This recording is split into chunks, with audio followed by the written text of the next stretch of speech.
Man, I tell you, this is a thrill. I remember as a little boy growing up in Austin, Texas, we'd be watching gospel music every Sunday morning, and we'd be getting into the Spirit before we got to church. And then I got to church, a little Swedish Methodist church just outside of Austin.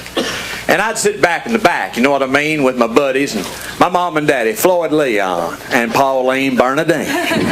They'd be sitting up towards the front. And I was back there, and I had a little bit of attention deficit disorder, you know what I mean, growing up. And some of you have it, I can tell, I've been watching.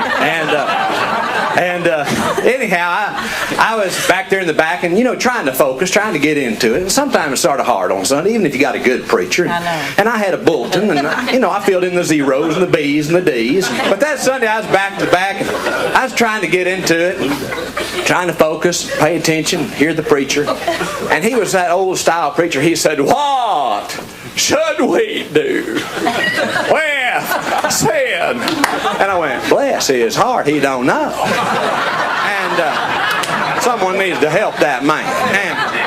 And so I didn't want to bring attention to myself, so I just sort of lip-synced and said, "I don't know." And he wasn't paying attention to me. So I said, "Bless his heart." And so he comes back the second time and said, sort of cried it out, "What should we do? Well, sin." And just, you know, boy, put his heart and soul into it. And so this time I didn't say anything out loud. It wasn't our culture at that particular church. But I did lip sync with greater intensity. I said, "I don't know. They don't know. You don't know. Only God knows." You know what I mean? I mean, Bill don't know. Just God knows. You know what I mean? We don't know. But he's not watching me. I'm just a little fella back there.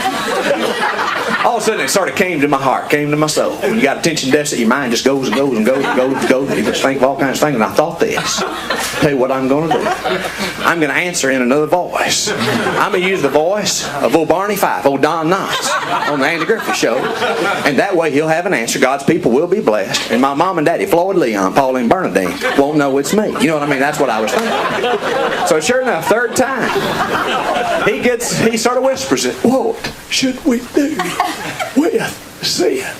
I just stood up, threw my little shoulders back, in the voice of old Don Knotts. I said, "Nip it in the bud.